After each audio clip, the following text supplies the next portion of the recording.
Okay, second part of this is the outdoor work that has to be done. So we got a condenser unit, and you can see it's pretty small.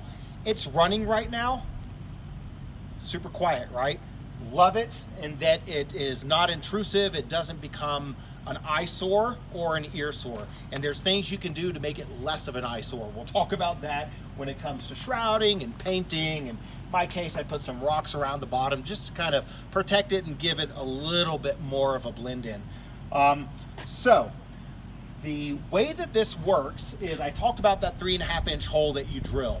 So the 3.5-inch hole, if you want to follow me this way, is coming out at the top end of this shrouding.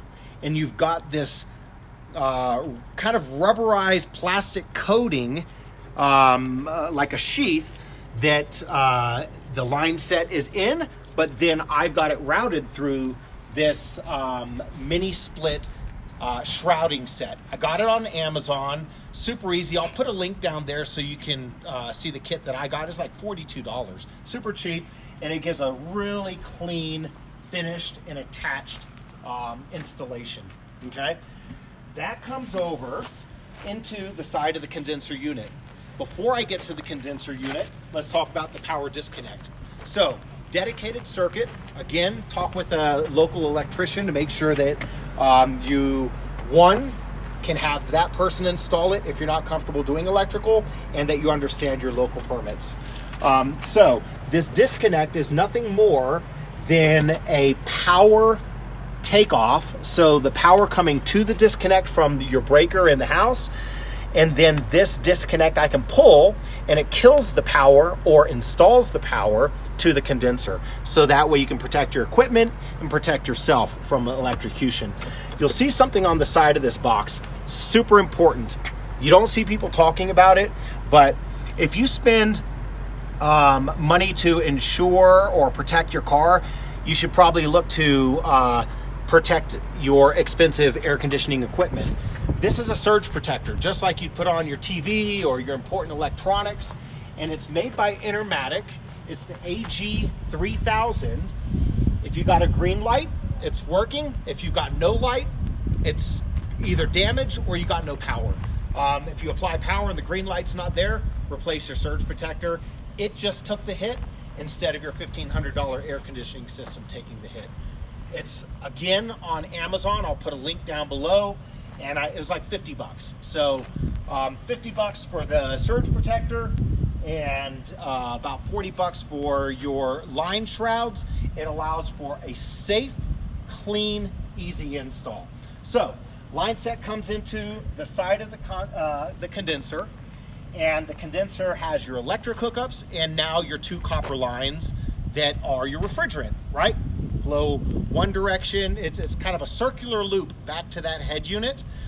Flow in one direction, heat. Flow in the other direction, cool.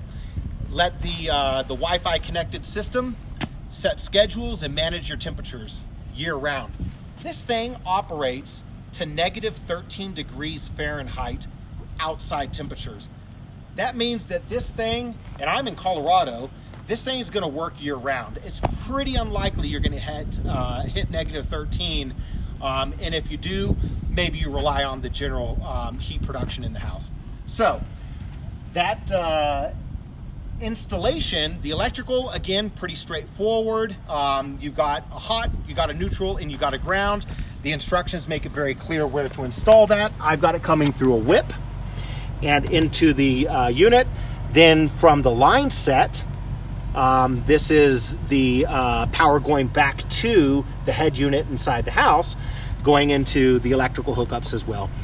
Down here are your copper lines. It's about, 8 inches of copper. Then it goes into a braided steel tube. Be really careful at the copper ends. In the house, you've got about 2.5 feet of copper lines. Don't kink that copper, because then you're going to make your system inoperable. Okay, hookups. It's super easy, quick disconnects. You're going to bolt those on, make sure and torque them to the appropriate torque specifications noted in the book. And super important. This is probably the biggest mistake people overlook. You need to back out 2 hex nuts, remove 2 hex nuts, and then you're going to back out 2 Allen screws that are behind those hex nuts. Back them all the way out until they won't back out anymore, then put your caps back on. When you do that, you're going to hear this really satisfying surge of the refrigerant. If you hear that surge, you know you've done it right, and you're ready to do a final check. Make sure and check for leaks. You know, the soapy water thing that you might do for hooking up a gas appliance. Make sure you don't have any leaks. Power that system on, you got air conditioning. If it's wintertime, you got heating. So that is what comes to mind for the things that really helped me in this install. This is the second time I've gone with Perfect Aire. I've got a larger system, an 18,000 BTU system in my detached office. Same thing, I wanted to have that zone temperature management, and this allows me to do it. And the Perfect Aire system was a complete kit ready to go for the consumer to install. So don't be afraid, you can do it. Check with an electrician, check with local permit requirements, but do it. There's always satisfaction in doing a job yourself. And if you do this job yourself, you probably just saved yourself $1,500 that you'd otherwise pay an HVAC guy to install it for you. So good luck. If you have any questions, hit me up in the questions and answers section. I'm really good about responding. I'm gonna reach down and grab something. This is my final hack. Take a picture of the labels on both units, the condenser unit and the head unit, because then you have easy access to your serial numbers, your model numbers, and everything should you need to call in for support. And then I just put that in with my documentation. So thanks again. If you have any questions, let me know.